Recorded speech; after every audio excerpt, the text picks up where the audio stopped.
Good day guys, today pupunta tayo sa Triumph Green Hills dahil papalitan na nila yung ating headlight. Nung June pa to, matagal na to, pero buti na lang papalitan na, available na.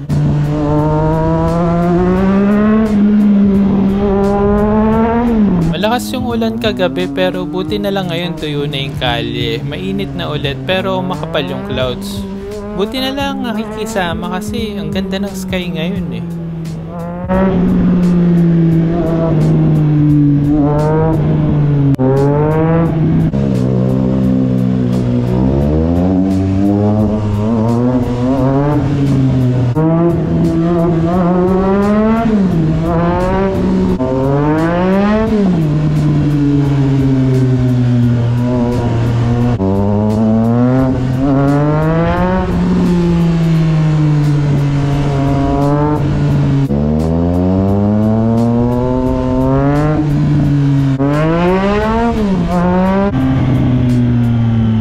Okay, andito na tayo sa Triumph Green Hills. Iniwan ko na yung aking motor doon.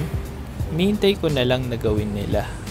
Hindi ko alam na nilinis pala. Thank you pala. Ayun, ang ganda na. Pinalitan din to sa Ayun. bago rin doon. Bukod pa doon sa mismong headlights. Thank you Thank you. Salamat. Alright, good as new na.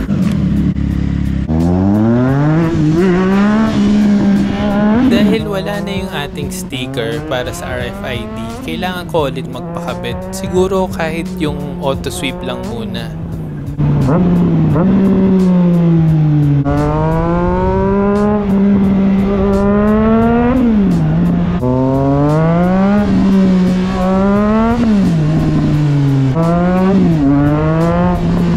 Sa part na to, sobrang na-appreciate ko yung cloud formation sa taas. So, parang edited eh, parang part ng movie. Pero natural to guys, so, ang ganda.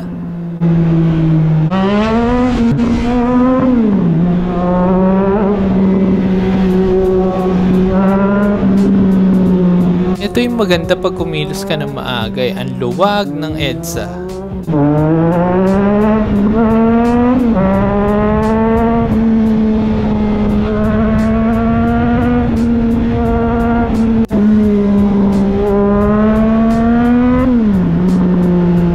Dito ako banda sa loob ng Makati, dadaan papunta sa Skyway para makapunta tayo sa pagpapakuhanan natin ng RFID. Mas gamay ko kasi dito sa loob ng Makati and mas enjoy ko pag nagra-ride ako dito.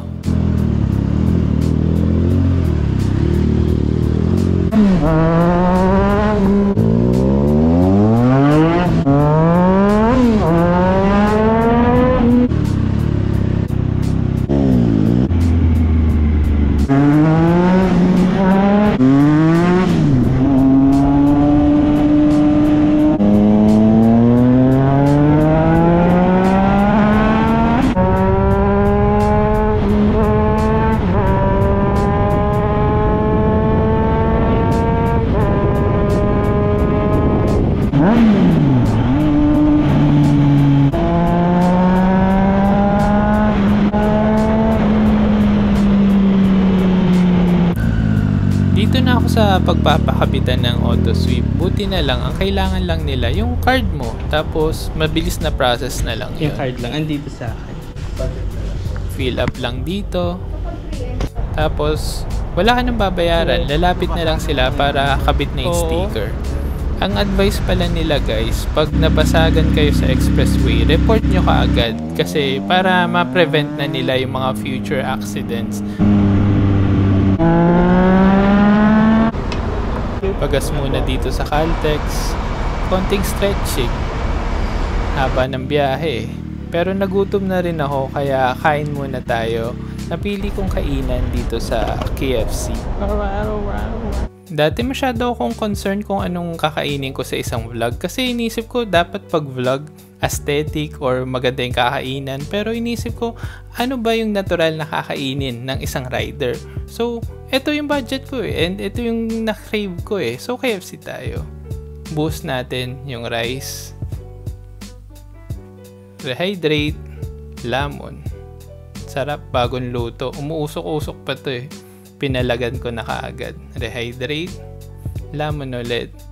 So habang kumakain ako kanina, naka-receive ako ng message. Sabi ng Insta360, bibigyan daw nila ako ng camera.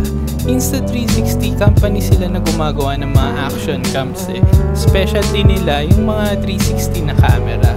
So, diretso muna tayong bahay, kukuha ko ng backpack, doon ko ilalagay yung camera. Ito na yung backpack. Pinapunta nila ako sa isa sa mga official distributor nila or retailer. So, diretso tayo dito sa Pioneer daw.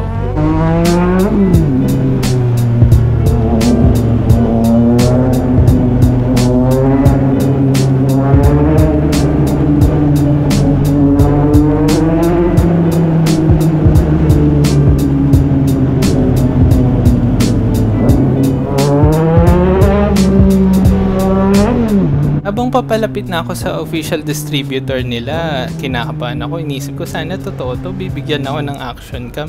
Hindi naman ako sikat eh, pero ang sabi nila, natutuwa daw sila sa pag-angulo ko. Pero sabi ko, manual ko lang nilalagay yung camera ko from dibdib ko papunta sa harap. Sabi nila, mas magkakaroon ako ng creative freedom pag ginamit ko yung camera nila. Kasi syempre, 360 yun, hindi na ako manual na magpe-place ng camera. So, para bang isushoot mo na, tsaka mo na lang sa post-process i-edit.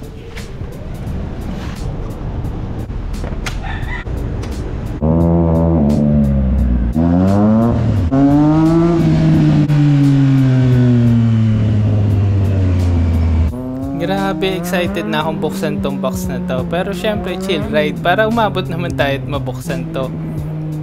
Ganda ng bridge dito ng Mandaluyong.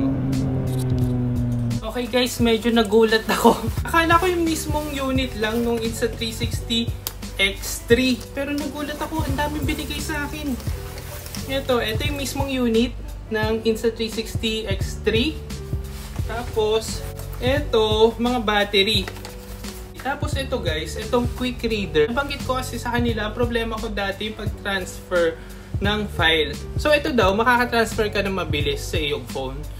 So guys, ito yung dalawang battery binigay nila. Grabe, sobrang blessing. Ito yung quick reader para mabilis ma-transfer yung files sa phone mo. Kasi malalaki ang files ng mga 360 na videos. Ito yung pang iPhone. Ito yung Type-C. Well, sa mga bagong iPhone, Type-C na sila. Tapos ito yun, oh. Ito na ang X3, pinaka-latest to ng Insta360. Ito lang yung vinidyohan ko kasi ito lang favorite kong part sa pag-unbox. Tayo chill lang eh. Ayun. At ito. Ganda. Mas malaki siya dun sa X2. Dati meron akong 1R pero dinispose ko na eh. Nababagalan ako dati sa pag-transfer ng file. Pero ito yung game changer sa lahat. Para mabilis i-edit. Ang ganda.